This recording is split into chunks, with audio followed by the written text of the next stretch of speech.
Bismillah, alhamdulillah, wassalatu wassalamu ala rasulillah wa ala alihi wa sahbihi ajma'in. Pada kesempatan ini saya akan memaparkan satu tema yang berkaitan dengan tawassul. Suatu tema yang terus menjadi polemik berkepanjangan. Tawassul merupakan sesuatu yang disyariatkan dalam Islam. Allah Ta'ala berfirman dalam surat Al-Maidah ayat 35, A'udzu billahi minasyaitonir rajim.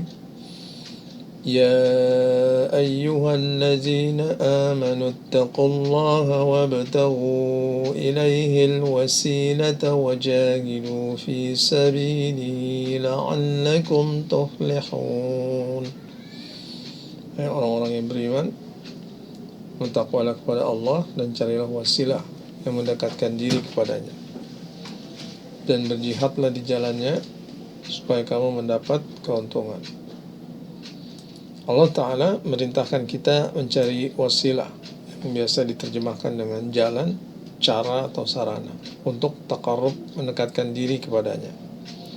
Akan tetapi sebagian orang salah dalam memahami perintah mencari wasilah ini. Mereka berpikir mereka bebas berkreasi, membuat cara atau menggunakan sarana wasilah tanpa mengikuti contoh-contoh yang disyariatkan dalam Al-Quran ataupun hadis-hadis sahih. Kreasi yang mereka buat bahkan menyamai apa yang dilakukan oleh kaum musyrikin Mekah, yakni bertawasul dengan orang yang sudah mati. Dijelaskan dalam surah Az-Zumar ayat 3, ألا لله الدين الخالص والذين اتخذوا من دونه أولياء ما نعبدهم إلا ليقربونا إلى الله زلفى إن الله يحكم بينهم فيما هم فيه يختلفون إن الله لا يهدي من هو كاذب كفار. Ingatlah, hanya kepunyaan Allah lah agama yang bersih dari syirik. Dan orang-orang yang mengambil pelindung selain Allah berkata, kami tidak menyembah mereka melainkan supaya mereka mendekatkan kami kepada Allah dengan sedekat-dekatnya. Sungguhnya Allah akan memutuskan di antara mereka tentang apa yang mereka berselisih padanya. Sungguhnya Allah tidak menunjuki orang-orang yang pendusta dan sangat ingkar. Di ayat tersebut orang-orang musyrik berdalih, kami tidak menyembah mereka melainkan supaya mereka mendekatkan kami kepada Allah dengan sedekat-dekatnya. Siapa yang dimaksud mereka di ayat ini? Siapa yang dimaksud mereka oleh musyrikin Mekah? Ibnu Katsir rahimahullah dalam tafsirnya menjelaskan ila asnam. Al-Qurtubi rahimahullah dalam tafsirnya menjelaskan yakni al-asnam. Jadi kata mereka yang dimaksud musyrikin Mekah di ayat ini adalah berhala-berhala mereka. Dan 4 berhala mereka yang terkenal yakni Lata, Uzza, Manat, dan Hubal. Dan nama-nama itu adalah orang-orang soleh yang telah mati. Ibnu Jarir At-Tabari dalam tafsirnya menjelaskan bahwa Lata adalah orang biasa. Al-Lata dulu adalah seorang lelaki yang membuat roti yang dibagikan secara gratis kepada jemaah haji. Dan sekarang ini perbuatan menjadikan orang mati sebagai wasilah itu berlanjut. Bahkan lebih parah lagi, para pelaku tawasul bil mayit itu berdalih Rasulullah lah yang mengajarkan bertawasul kepada mayit. Pertanyaannya, benarkah Rasulullah SAW mengajarkan bertawasul kepada mayit? Nah, jika pertanyaan ini ditanyakan kepada para kuburiyun itu, maka mereka akan berdalil dengan hadis tentang doanya Rasulullah saat menguburkan Fatimah binti Asad. Nah, di sini pada saya terdapat kitab Tadhkirah bi Ahwalil Mauta wa Umuril Akhirah, karya Imam Qurtubi rahimahullah. hadis yang biasa dijadikan dalil oleh para kuburiyun itu ada di halaman 326. Qala Anas, lamma matat Fatimatu bintu Asad bin Hashim Ummu Ali bin Abi Thalib. Berkata Anas, yakni sahabat Anas bin Malik radhiyallahu an, ketika wafat Fatimah binti Asad, yakni ibu dari Ali bin Abi Thalib, dakhala 'alaiha Rasulullah sallallahu alaihi wasallam wa jalasa 'inda ra'siha faqala rahimakillah ya ummi. Nabi SAW masuk ke rumah Fatimah binti Asad, lalu duduk di samping kepala jenazah, lalu mendoakan, semoga Allah merahmatimu wahai ibuku. Singkatnya, Rasulullah memandikan, mengkafankan jenazah dengan gamisnya, lalu memanggil beberapa sahabat untuk menggali kuburan. Setelah liang lahat digali, lalu Rasulullah masuk turun ke dalam lahat. Falamma faragha dakhala Rasulullah sallallahu alaihi wasallam fattaja'a fihi. Nabi bersandar ke dinding lahat. Lalu di hadis ini dijelaskan Rasulullah berdoa. Tsumma qala alhamdulillahillazi yuhyi wa yumit wa huwa hayyun la yamut. Ighfir li ummi Fatimatu bintu Asad wa laqinha hujjataha wa wasi' 'alaiha madkhalaha bihaqqi nabiyyika wal anbiya'i allazina min qabli innaka arhamur rahimin. Segala puji bagi Allah yang menghidupkan dan mematikan, dan dialah yang maha hidup tidak pernah mati. Ampunilah ibuku Fatimah binti Asad, dan ajarkanlah kebutuhannya, luaskanlah baginya tempat masuknya dengan hak nabimu dan nabi-nabi sebelumku. Itulah doa pada hadis ini yang dijadikan dalil oleh kuburiyun untuk bertawasul dengan mayit. Nah, di akhir hadis di kitab ini ada footnote atau catatan kaki tahqiq dari hadis ini.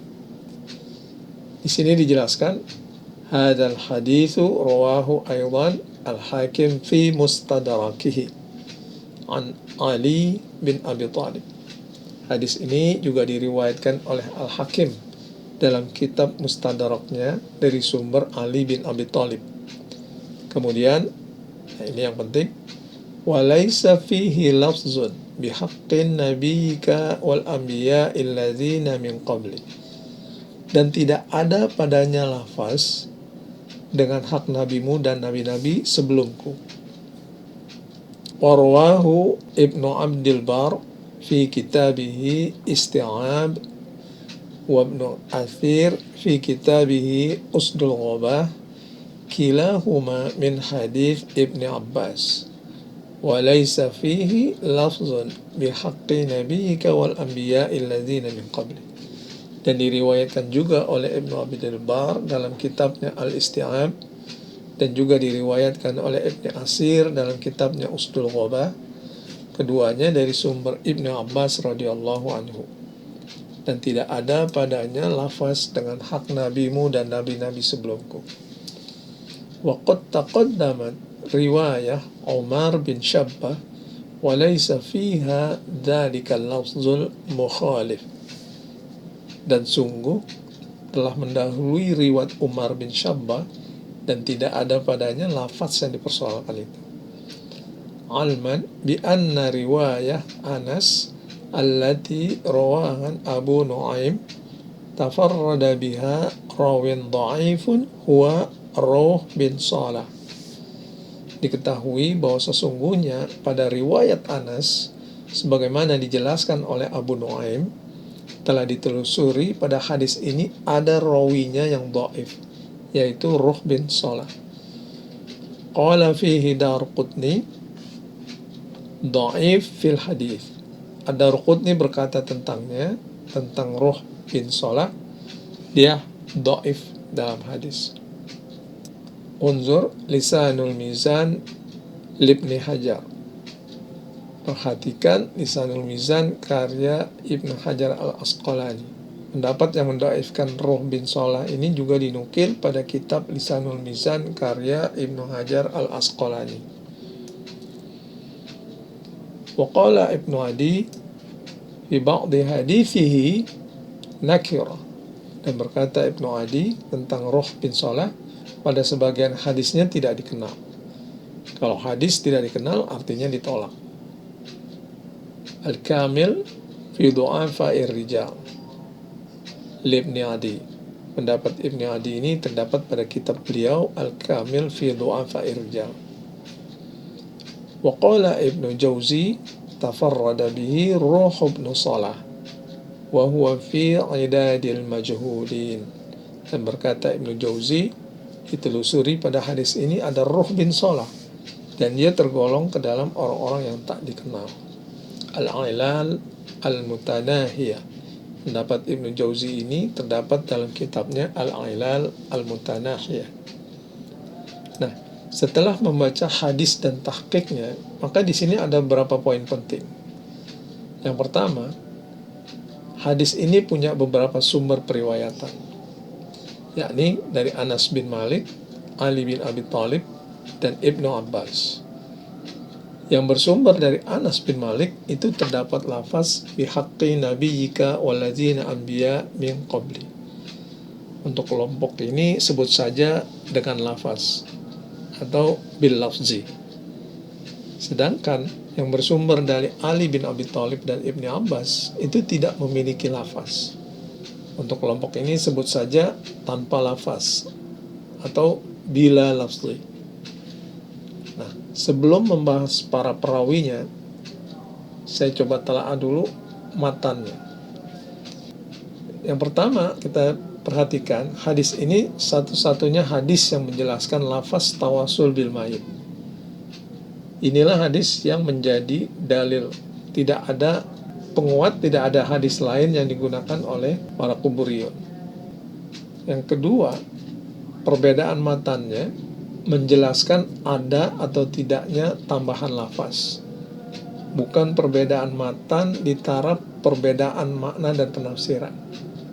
Jadi begini, ada hadis yang beda matan di taraf makna, artinya di masing-masing hadis ada matan atau lafaznya tapi beda, jadi yang muncul beda penafsiran. Nah, kalau di sini perbedaannya ada atau tidak lafaz itu, jadi bukan lagi perbedaan penafsiran. Di versi yang satu ada lafaz bihaqi, di versi yang lain tidak ada lafaz bihaqi. Nah, perbedaan matannya itu menjelaskan satu peristiwa punya dua versi redaksi doa. Maksudnya, versi yang ada lafaz dan versi yang tidak ada lafaz itu sama-sama menjelaskan tentang takziah Rasulullah saat Fatimah binti Asad wafat. Rasulullah datang, kemudian memandikan, mengafani, sampai masuk ke lahat. Sampai di situ kedua versi sama, tetapi saat berdoa di dalam lahat muncul perbedaan, yakni pada lafaz terakhir doa yang disampaikan Rasulullah. Berarti salah satunya original atau asli, yang lain terjadi perubahan, entah penambahan atau pengurangan. Nah, apakah terjadi pengurangan atau penambahan? Maka jika kita telaah, perbedaan redaksi doanya ini terlalu panjang untuk mengatakan Ali dan Ibnu Abbas tidak mendengar. Artinya, kalau dari awal doanya sama, kemudian ada tambahan doa sepanjang itu, tidak mungkin Ali dan Ibnu Abbas tidak mendengar. Dan kita juga tidak mungkin menuduh Anas bin Malik lancang melakukan penambahan. Maka untuk pelacakannya kita perlu telaah para perawi. Akan tetapi sampai pada tahap ini kita bisa mengembalikan pada kaidah persaksian dua orang itu lebih kuat dibanding persaksian satu orang saja. Nah, dari telaah matannya saja kita sudah cukup mendapat gambaran versi mana yang lebih kuat, yakni versi yang disaksikan dua orang sahabat. bahwa tidak ada lafaz bihaqqi nabiyika walazina anbiya min qabli. Tetapi telaah hadis tidak cukup hanya telaah matanya saja. Kita perlu menelaah para perawinya. Dari situ kita akan dapat menjelaskan bahwa sebenarnya ketiga sahabat hanya mendengar satu versi doa. Adapun perubahan yang terjadi itu karena masalah di perawinya. Sekarang kita telaah para perawinya. Pada tahqiq hadis sebelumnya dijelaskan waqad taqaddamat riwayah Umar bin Syabbah wa laisa fiha dzalikal lafzul mukhalif. Dan sungguh telah mendahului riwayat Umar bin Syabbah dan tidak ada padanya lafaz yang dipersoalkan itu. Jadi pada versi yang tanpa lafaz, riwayat yang dibawakan oleh perawi Umar bin Syabbah telah mendahului para perawi yang datang berikutnya yang juga meriwayatkan versi yang sama, yakni Al-Hakim, Ibnu Abdul Bar, dan Ibnu Athir. Lalu siapa Umar bin Syabbah? Ini biodata beliau. Nama beliau Umar bin Syabbah bin Ubaidah bin Zaid bin Ra'itah. Ia masyhur dengan sebutan Umar bin Abdi Mu'az al-Numairi. Nama kunyahnya Abu Zaid. Nasabnya kepada Al-Bisri an-Numairi. Derajat periwayatannya siqah, terpercaya. Ia hidup di Baghdad. Pekerjaan atau bidang yang digelutinya al-akhbari dan pakar bahasa. Tahun kelahirannya 173 Hijriah dan wafat pada 262 Hijriah. Artinya, beliau lahir di kurun kedua, menjelang akhir. Kemungkinan ia tidak lagi bertemu dengan sahabat, tetapi bertemu dengan tabi'in. Berarti ia seorang tabi'in. Artinya, ia masuk dalam 3 kurun generasi salaf. Kemudian kita lihat pendapat ulama jarh wa ta'dil tentang beliau. Abu Hatim Ar-Razi menilai Umar bin Syabbah saduq, jujur. Kemudian Abu Hatim bin Hibban Al-Busti, yakni Ibnu Hibban, menilainya hadisnya lurus. Abu Abdullah Al-Mirzabani menilainya saduq, thiqah, jujur dan terpercaya. Ibnu Abi Hatim Ar-Razi menilainya saduq, jujur. Ibnu Hajar Al-Asqalani menjelaskan saduq lahu tasanif, jujur dan dia punya catatan. Perawi yang tasnif itu berarti perawi tersebut punya kitab catatan yang menyusun hadis-hadis yang dia nukil dari generasi sebelumnya. Dan perawi yang punya catatan itu nilai riwayatnya yang dibawakannya itu lebih tinggi dibanding yang tidak punya catatan. Kemudian Al-Khatib Al-Baghdadi, Daruqutni, Adz-Dzahabi, mereka juga bertiga menilai Umar bin Syabbah thiqah, terpercaya. Di sini terlihat para ulama itu rata-rata menilai saduq dan thiqah. Menyusun kitab Tahrir Taqribut Tahdzib menilainya thiqah wala na'lamu fihi jarhan, terpercaya dan tidak diketahui adanya celaan padanya. Sekarang berikutnya yang versi yang dengan lafaz, yang bilafzi. Di sini ada perawi yang dipermasalahkan yang bernama Ruh bin Salah. Nah, kemudian dari sinilah At-Tabrani mengambil periwayatan. Sekarang kita telaah rawi Ruh bin Salah. Nah, ini biodata dari Ruh bin Salah. Nama beliau Ruh bin Salah bin Syayyabah bin Amru. Nama populernya Ibnu Sayyabah Al-Harisi. Nama kunyahnya Abul Harith. Nasabnya kepada Al-Harisi, Al-Mudhaji, dan Al-Misri. Ia tinggal di Mosul, Mesir. Kemudian kita lihat pendapat ulama jarh wa ta'dil tentang beliau. Abu Ahmad bin Adi Al-Jurjani yang dikenal dengan Ibnu Adi menilai Ruh bin Salah rawi yang dhaif. Sebagian hadisnya tidak dikenal alias ditolak. Abu Sa'id bin Yunus Al-Misri menilai riwayat anhu munakir. Artinya riwayat darinya itu diingkari, dicuekin. Abu Abdullah Al-Hakim Naisaburi, yakni Al-Hakim, menilainya thiqat ma'mun, dijamin terpercaya. Abu Nasr bin Makula dha'fuhu, mereka mendoaifkan dia. Maksudnya para ulama mendoaifkan Ruh bin Salah. Daruqutni menilai dia dhaif dalam periwayatan hadis. Ali bin Al-Madini menilai Ruh bin Salah dia lemah dalam banyak hadis. Beberapa di antaranya tidak dikenal alias ditolak.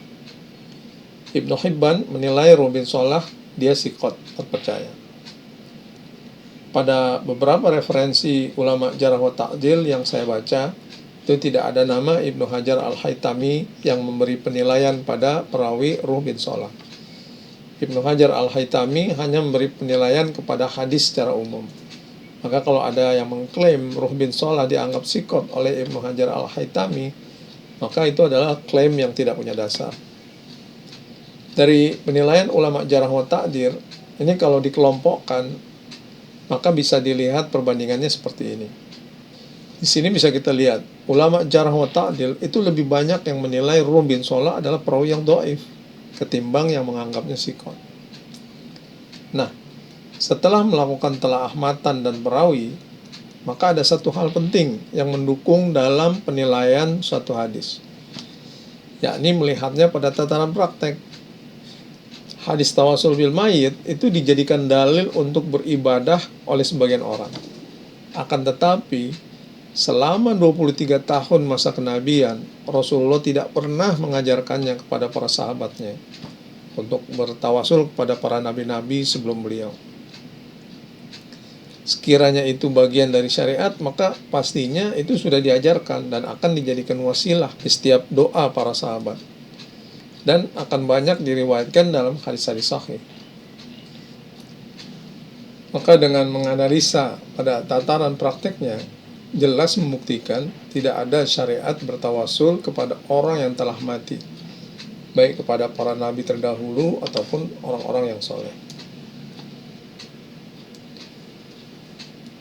Nah, setelah melakukan telaah terhadap matan, rawi, dan tataran prakteknya, berikut beberapa poin penting yang menjadi catatan.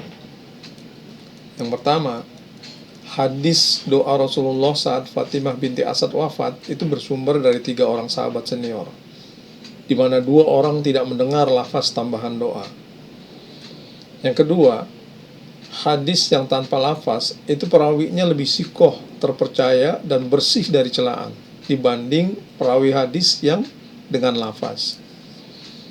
Yang ketiga, ulama jarh wa ta'dil lebih banyak yang mendoifkan perawi Ruh bin Salah dibanding yang menilai sikoh. Yang keempat, pada telaah tataran praktek, para sahabat tidak pernah ada yang bertawasul pada nabi-nabi terdahulu. Dari beberapa poin di atas, maka dapat disimpulkan bahwa hadis yang mengandung tambahan lafaz doa bihaqqi nabiyika wal anbiya alladzina min qabli yang dijadikan dalil untuk bertawasul dengan mayit itu adalah dhaif. Nah, ketika terdapat 2 versi hadis untuk satu peristiwa di mana perbedaannya pada taraf ada atau tidaknya lafaz dan bukan pada perbedaan makna dan penafsiran, maka kedudukan hadis yang sahih itu mutlak membatalkan yang dhaif. Hal ini sekaligus untuk menjelaskan bahwa ketiga sahabat Rasulullah SAW, yakni Anas bin Malik, Ali bin Abi Thalib, dan Ibnu Abbas radhiyallahu anhum, mereka itu hanya mendengar satu versi redaksional doa yang sama, yakni tanpa adanya lafaz bihaqqi nabiyyika wal anbiya alladzina min qabli. Adapun terjadinya penambahan lafaz itu disebabkan bias karena lemahnya rantai periwayatan.